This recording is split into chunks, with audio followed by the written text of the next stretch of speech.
마태복음 18장 21절에서 35절 말씀입니다.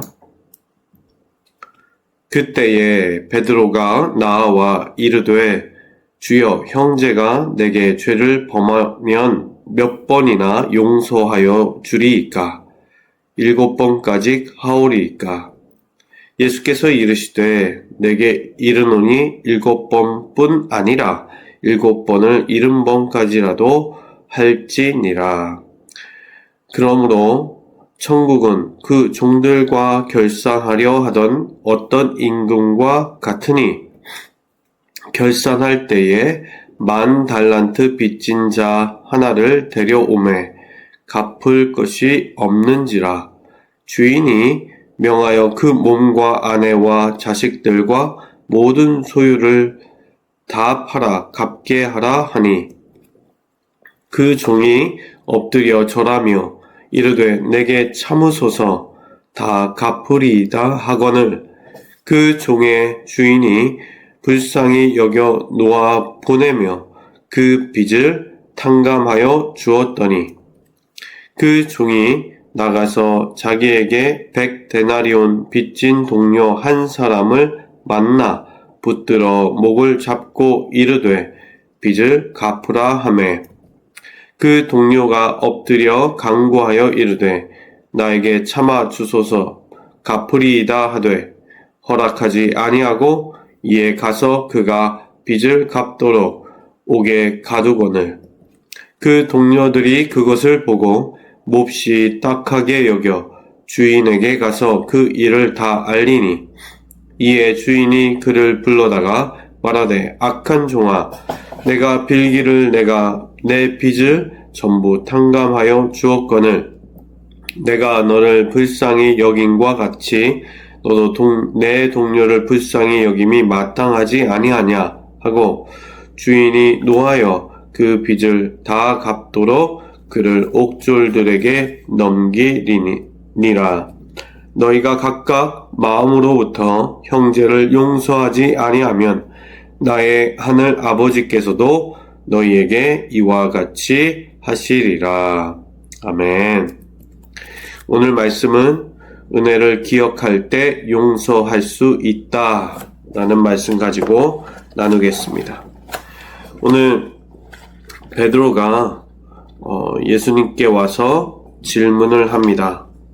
형제를 얼만큼 7번만큼 용서하면 됩니까? 라고 이야기를 합니다. 그때에 예수님께서 7번, 70번까지 용서해라. 여러 가지 뜻이 있을 수 있습니다. 그러면 77번 정도까지 그만큼 용서해라. 아니면 70번에 70번만큼, 그러면 490번이죠.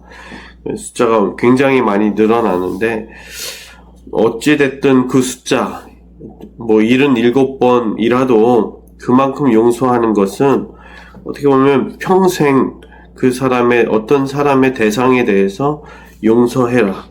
우리가에게 자녀가 있다면 평생도록 자녀를 용서하는 것처럼, 아니면 내 옆에 있는 사람, 가장 가까운 가족이라도, 형제라도 용서해 하라 라고 이야기를 하십니다. 용서하는 것. 이 바로 전에 어떤 교회에서 어떤 일이 있었을 때 그 형제를 잘못했을 때 한 사람, 두세 사람이 가서 권면을 하고 너 돌아와라. 용서해 줄게. 또 장로들이 가서 경고를 하고 또 이야기를 하고선 그렇게 하지 말고 다시 우리가 용서해 줄 테니까 돌아와라. 그래도 돌아오지 않는다면 어떻게 보면 외면하는 그런 부분들을 이야기했습니다. 그래서 베드로가 얼마만큼 용서해야 됩니까? 우리가 봐줘야 합니까? 이렇게 했을 때 끝까지, 어떻게 보면 끝까지 영원히 그 형제를 용서해 줘라. 그러시면서 오늘 재밌는 이야기를 해주십니다. 종들과 임금에 대한 빚진 종들이죠. 이야기를 해주시는데 10,000달란트, 여러분 달란트 하나를 일반 평민이 모으기 위해서 1년 동안의 자기의 봉급을 어떻게 보면 다 모아야 합니다. 그 정도의 돈인데 40달란트를 빚졌습니다. 그 엄청난 빚을 진 그 빚진 종이 그 임금한테 주인한테 나아가서 갔을 때 주인이 뭐라고 했습니까? 전 재산을 다 팔고 아내도 팔고 자식들도 팔고 다 팔라고 했습니다. 그래도 갚을 수 없는 빚이기 때문에. 그런데 그 종이 빌었는데 안 됩니다. 제가 꼭 어떻게 살려주십시오.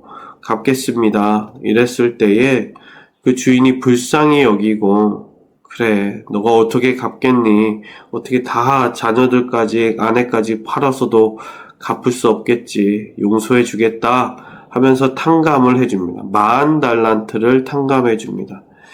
그러고서 이렇게 돌아오는데 그 40달란트 빚진 자가 그 자도 그만큼 돈을 썼겠죠. 40달란트 가지고 사업도 하겠고 뭣도 하겠고 이렇게 저렇게 썼을 텐데, 그러면서 그 돈을 가지고 또 누군가를 빌려준 겁니다. 동료에게 100데나리온을 빌려준 동료를 만나게 됩니다. 그러면서 그 동료가 야, 내가 좀 있으면 갚을게, 좀 봐줘 라고 하는데 봐주지 않고 자기 옥에다가 가둬 버립니다. 갚을 때까지 넌 여기 들어가 있어 라고 하면서, 그 속의 마음은 그럴 수도 있겠죠. 너 때문에 내가 진 빚을 갚지 못했어. 너가 갚았어야 되는데 그것을 갚아야 나도 갚을 수 있어. 어쩌면 이러한 마음일 수 있겠죠. 그런데 그것을 본 옆에 주위의 동료들이 주인에게 가서 다 이야기합니다. 그래서 그 주인이 그 은혜를 입었던 40달란트를 탕감해준 그 종을 불러서 이야기합니다. 어찌 너는 너의 동료, 너에게 빚진 자를 내가 이렇게 탕감해줬는데 너는 왜 용서해주지 않고 탕감해주지 않느냐라고 이야기를 하면서 그 종을 옥에다가 가둡니다. 이것을 보면서 예수님께서 이렇게 이야기하십니다. 오늘 마지막 구절입니다. 너희가 각각 마음으로부터 형제를 용서하지 아니하면 나의 하늘 아버지께서도 너희에게 이와 같이 하리라. 용서하라는 이유는, 너가 용서하면 하늘에서 하나님께서도 너에 대해서 용서해 주시고, 너가 누군가에게 용서하지 않는다면 하나님께서도 너를 용서하지 않는다. 이 땅의 것과 이 바로 전의 말씀이 이 땅에서 매이면 하늘에서도 매이고, 하늘에서 풀리면 이 땅에서 풀리면 하늘에서도 풀린다라는 그 예수님의 말씀과 일맥상통하는 이야기입니다. 오늘 저와 여러분들이 한번 우리의 마음, 우리의 주변에 있는 우리 동료들과의 그러한 관계 속에서 나는 어떤 삶을 살고 있는지, 나는 얼마나 자비를 베풀고 용서를 베푸는지 돌아보게 됩니다.